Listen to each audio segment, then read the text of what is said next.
Boa noite, Racine Fontinelli. Feliz em te receber aqui. Nós temos uma história que depois eu vou contar para vocês essa história de muitos anos atrás, porque o Lindenberg Medeiros, né, o pai dele foi a primeira pessoa que me deu uma oportunidade no emprego. O primeiro emprego do Racine. Foi, de carteira assinada, quando eu era menor de idade ainda, lá no cartório de registro de imóveis Álvaro Melo. Segunda zona. E nós temos outros vínculos de mais proximidade, mas só que eu fazia muitos anos que eu não via o Lindenberg, e hoje eu vejo que ele é um advogado bem renomado, bem conhecido, e a gente tem um respeito muito grande por você. Estou muito feliz mesmo, tá? A recíproca é verdadeira, Racine. Ô, Lindenberg, fala pra gente, quando foi que começou esse teu interesse pelo direito?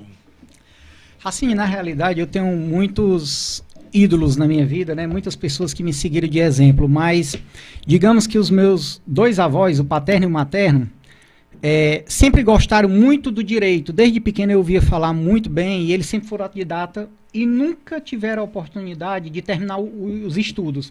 O meu avô materno, que é o José Valdemar Costa, já trabalhou muito em política, foi prefeito do interior. Sim, lá no Massapê. Isso.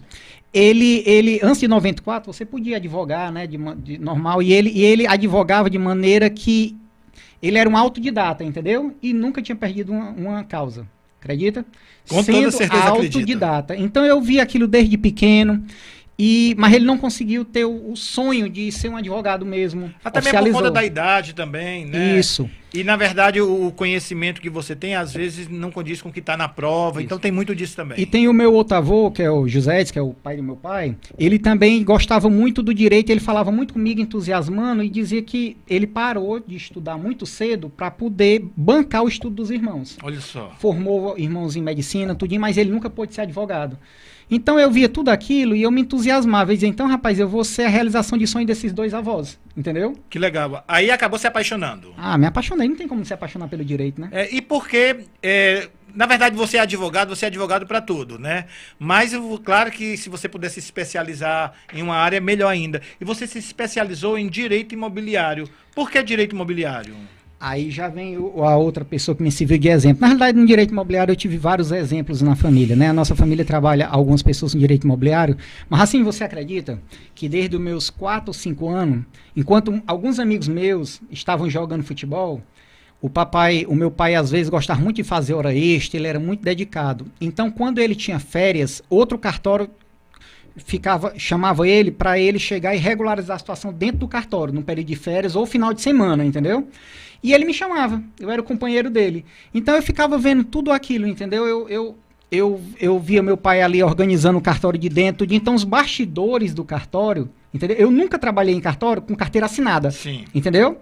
Mas digamos que os bastidores de cartório ficou sendo o meu lar, porque desde os 4 anos que eu estava vendo tudo aquilo dentro, todos os setores como eu vi uma vez uma entrevista lá do Abílio Diniz, que ele falando que os filhos dele, né, que são tão empreendedores, tão bons administradores, mas eles falaram que eles cresceram, tá? Enquanto o pai estava fazendo uma reunião, ele estava lá brincando no chão, escutando tudo aquilo ali. Então eles falaram que foi tudo assim, muito automático. Né? Eles não pensaram, um dia eu vou ser um empresário. Não, mas foi acontecendo paulatinamente e são empresários hoje de grande sucesso do grupo Pão de Açúcar. Mas que legal isso aí, tá? O teu pai trabalhou em cartório quanto tempo? Rapaz, Racinho, meu pai trabalhou em cartório. Na realidade, o meu pai trabalhou em todas as vertentes de cartório, né? Desde, o senhor sabe que tem cartório de registro de imóvel, cartório de tabelionato, sim, então sim. ele conseguiu passar por todos os segmentos, implantou alguns indicadores reais e pessoais dentro de cartório. Quando estava no início, ele mesmo ia lá e ficava preenchendo aquelas fichas, e eu do lado dele, vendo tudo aquilo. Então, o papai trabalhou mais de 40 anos em cartório. Que legal, muito tempo, viu? Ele trabalhou com direito imobiliário até 2020 agora, quando infelizmente ele faleceu com a Covid. Pois é. E era no tempo que o cartório era também, no comecinho era tudo muito manual, né? Você tinha que correr atrás mesmo. Hoje já está um pouco mais facilitado, né? Com o advento da internet, está tudo muito mais facilitado. Doutor, como eu falei para você, durante a semana eu coloquei uma postagem lá no meu Instagram e falei para o pessoal que me seguia, olha, se você tiver alguma dúvida com relação ao direito imobiliário, tá? Manda pra gente que a gente passa pro doutor Lindenberg responder. Vamos dar uma olhadinha nos questionamentos? Vamos sim. Vamos lá. Vamos ver aí a primeira pergunta. Comprei um imóvel de Boca. Isso é tão conhecido. E tenho só um recibo como comprovante do que paguei. Eu sou o proprietário? Assim, isso eu acho que O que acontece mais no dia a dia, no geral, é isso. Você acredita que mais de 50% dos imóveis no Brasil, e eu estou sendo positivo, entendeu? É irregular por causa disso. Muita gente tem só a posse. Você só tem um contrato, entendeu? Então, na realidade, como a gente conversou aqui, o programa aqui vai ser um programa assim mais... Eu vou tentar usar um linguajar mais popular para que todos entendam da maneira correta, entendeu? Deixar de lado um pouco o juridiquês. Você só é proprietário mesmo, legalmente, de um imóvel, quando seu nome está registrado lá no documento do cartório, que pode ser uma matrícula ou uma transcrição, entendeu? Até então, você tendo um contrato, você só tem a posse do imóvel. Você pode ter problemas. Pode ter problemas, com certeza. Vamos lá, tem mais um questionamento. Se eu tiver um contrato de compra e venda, eu posso levar o cartório para colocar o imóvel no meu nome? Ou seja, bem fácil isso aí. Eu comprei um imóvel seu lá no Maracanaú, você fez um contratozinho, assinou você, assinou eu, quem comprou, quem vendeu, tá? Eu posso pegar esse contrato e ir lá no cartório e falar assim, agora eu quero que coloque o imóvel no meu nome? Assim, muita gente acha que não pode, mas se você der uma olhadinha no artigo 108 do Código Civil, se o contrato tiver claro, né? Porque as perguntas aí, às vezes, uma mudança de uma palavra pode alterar tudo, mas do jeito que está aí a pergunta, claro que você tem que ver o caso concreto. Se o imóvel for até 30 salários mínimos, entendeu? E ele tiver com um contrato bem feito, assinado pelas testemunhas, reconhecido firma, ele pode registrar. Se o imóvel for até 30 salário mínimo, lembrando que tem que ser o salário mínimo da época, entendeu? O valor. Aí ele pode registrar. Só que os custos são tão elevados, né, doutor? São elevados. Na realidade, hoje em dia, né? O que é que a gente não paga de taxa, né? Assim. Não, eu digo assim, infelizmente, muitas vezes o pessoal com menos poder aquisitivo acaba deixando para depois, vou esperar melhorar, e às vezes tem problemas no futuro. Isso. Aí só abrindo um ênfase aí, vamos supor que não, esse imóvel ultrapasse os 30 salários mínimos. Sim. Então, como deveria fazer? Se a pessoa sabe quem é o proprietário, tem contato todinho, então você vai, junta as partes, né? Aí faz a escritura pública de compra e venda, certo, dependendo de como for o imóvel, né? Aí a escritura pública nada mais é do que um contrato público. Entendeu? Ele tem fé pública. Sim, e ele é feito pelo cartório de tabelionato, entendeu? Cartório de notas. Então, o que é que acontece? Aí essa escritura você pode levar independente do valor do imóvel para ser registrado. Aí sim, você é proprietário legalmente. Tá certo. Tem mais uma pergunta aí, Arcelino? Quais são as taxas para fazer a escritura pública e passar o imóvel para o meu nome? As taxas que você paga porque varia muito o tipo de imóvel. Por exemplo, se for uma compra e venda, aí você vai pagar o ITBI, né? Que é Imposto de Transição de Bens Imóveis, que é um imposto municipal. Vamos supor que o imóvel não seja financiado, né? Você paga em torno de 2%. Claro que alguns municípios mudam a taxa do ITBI, mas aqui em Fortaleza é 2%, entendeu? Você paga em média de escritura pública 1,3% do valor do imóvel. Valor venal, né? No registro, né? Você paga em torno de 1,2 a 1,5 do valor do imóvel, em média, entendeu? Agora, vamos supor, só abrindo um parênteses aí, porque eu sei que o seu público, assim como você, é exigente, não está aí na pergunta, vamos supor que seja um imóvel oriundo de uma herança. Sim. Entendeu? Por exemplo. Aí, no caso, entendeu? Você tem que pagar, ou uma doação, aí você já tem que pagar outro imposto, que é o Para doação você paga imposto também? Paga. Você recebe a doação, mas você vai ter que pagar o imposto. Você paga imposto, exatamente. É o chamado... Esse imposto, ele tem vários nomes, né? Dependendo da localização. Ele pode ser o ITCD, pode ser ITCMD. Aqui é conhecido como ITCMD, que é Imposto de Transição, Causa, Mortes e Doação, entendeu? Esse imposto, ele pode chegar até 8%, dependendo como for. É um imposto estadual. Aí você tem que pagar ele também. Muita gente herda, né, muito dinheiro, mas não sabe que tem que pagar imposto. Pois é, você sabe que eu tenho uma família grande, lá em casa nós somos 16 irmãos.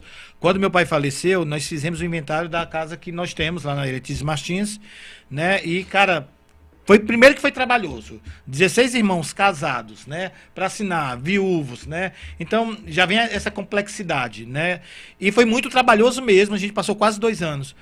A mamãe em vida, ela optou por fazer a doação da parte dela, que cabia a ela, em vida, que eu achei assim Fantástico isso aí. Só que a gente também pagou alguns encargos, na verdade muitos encargos ainda. Mas a taxa por doação em vida ela é menor do que você sabe dizer? Menor do que do inventário mesmo? Não, na realidade a taxa de doação, entenda, o imposto é o mesmo. O nome do imposto é Imposto de Transição Causa Mortes ou Doação, entendeu? Então no caso, causa só. morte, tanto faz ser pós-morte como em doação em vida, entendeu? Então, o que é que acontece? A diferença é que você já paga logo... Eu vou abrir aqui um parênteses, não está aqui não. A área é direito imobiliário, né? Sim. Mas você está entrando aqui na parte de sucessões. Mas vamos entrar um pouquinho. Vamos entrar um pouquinho que aqui a gente é eclético, não tem problema não. Vamos supor que você chegue e Lindenberg, qual é a diferença? Por exemplo, de uma doação para um testamento. Sim. A diferença, muita gente diz, qual é melhor, eu fazer a doação ou o testamento? A doação você já tem logo em vida, na hora. Por exemplo, você é meu filho, eu faço uma doação aqui para você, você já tem logo o imóvel logo no seu nome, entendeu? Agora, qual é a diferença? Que eu tenho que pagar o imposto logo agora. O testamento, eu passo para você, mas aí a regularização, que tem que, depois da morte, tem que abrir o testamento, só depois que tiver a sentença do testamento, né, que é a abertura do testamento, aí é que você pode levar para o inventário. Aí você paga a taxa só depois da morte. Você deixou a deixa sobre sucessão, eu acho que cabe depois a gente fazer um podcast sobre esse assunto. Eu estou aqui à disposição. Falando aqui, só abrindo parênteses aqui direitinho, eu estou falando, pessoal, assim, por cima, entendeu? Porque a gente não tem muito tempo. Claro que tem uns pormenores aqui, entendeu? Mas daqui a pouco eu vou pedir para você deixar seu Instagram, tá? Seu telefone de contato, para quem quiser tirar alguma dúvida também, entrar em contato com você. Com certeza. Tá bom? Vamos lá, tem mais uma, não tem? O que é escritura pública e qual é o tipo de cartório que posso fazer a escritura pública? Essa pergunta, na realidade, lá atrás eu já tinha respondido ela. Sim, verdade. Uma escritura pública nada mais é do que um contrato público. É quando você chega, você vai... Por que um cartório de notas? Porque ele vai anotar, entendeu? Ele vai transcrever a vontade das partes ali por meio de um documento, que é um contrato, né? Uma escritura, que a escritura pode ser de compra e venda, pode ser de cessão, tem vários tipos de escritura.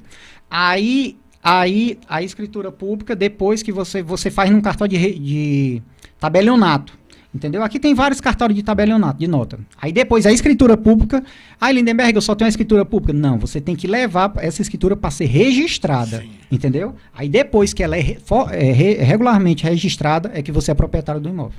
Tá certo. Mais um aí, Acelino. Só um pouquinho que o homem faz tudo aqui.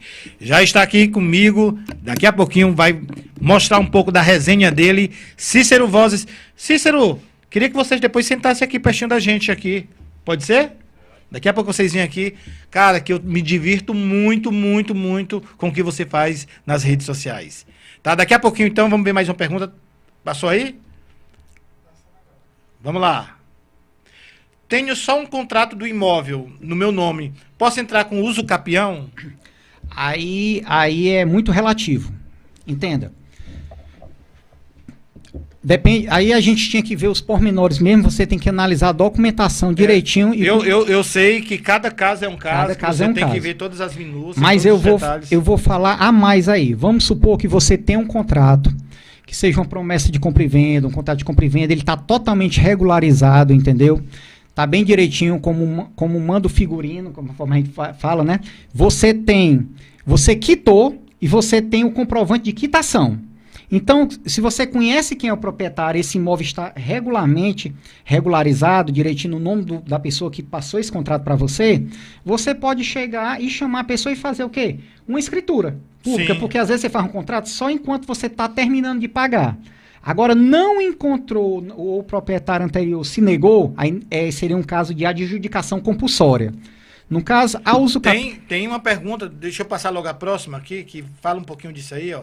Tem alguma diferença entre uso capião e adjudicação compulsória? Tem sim, é o que eu estou lhe dizendo. Aqui, na realidade, é um assunto, Racine, que dá para a gente fazer aqui uns 2, 3 podcasts só com esse assunto aqui, mas eu vou tentar resumir. Quando seria uma adjudicação compulsória, conforme eu estava dizendo antes? Eu estou falando assim rapidamente para o público entender. Claro que cada caso é um caso. Adjudicação compulsória, o imóvel está regularizado, ou seja, tem uma matrícula direitinho, uma transcrição. Você sabe quem é o proprietário, quer dizer, quem lhe vendeu foi o proprietário que está formalmente o nome lá no documento do cartório, entendeu? Você quitou o imóvel, tem um comprovante de quitação. Aí você vai atrás, depois que você quitou, para o proprietário fazer o que é a escritura. Ele se nega.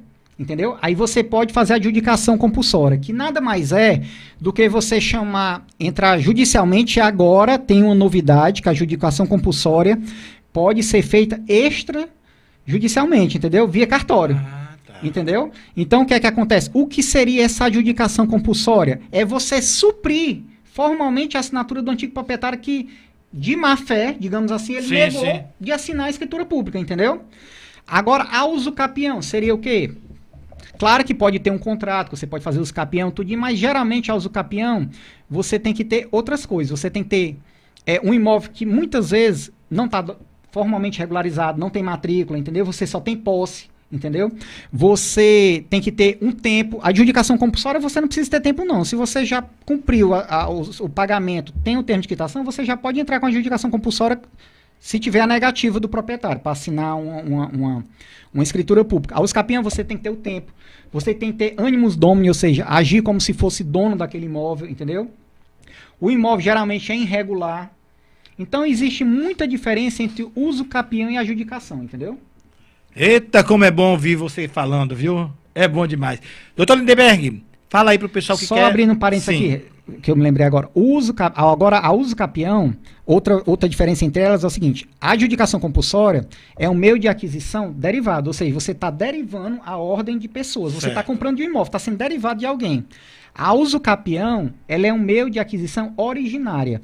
Ou seja, a vantagem dela, uma das vantagens da uso capião, é que é como se aquele imóvel, ele não tivesse um passado, tá entendendo? Quando você abre a matrícula com meio de uso capião, ele os ônus, as coisas, tudo que podem ter daquele imóvel, é tudo zerado. Ah, tá. É como se fosse um imóvel novo. Por isso que tem que tomar muito cuidado na você analisar a situação concreta. Para você não chegar e usar os capião para burlar, às vezes, a possibilidade de pagar o fisco, entendeu? Tá certo. A Celene tá me falando aqui, daqui a pouquinho eu vou dar uma olhadinha nos recados.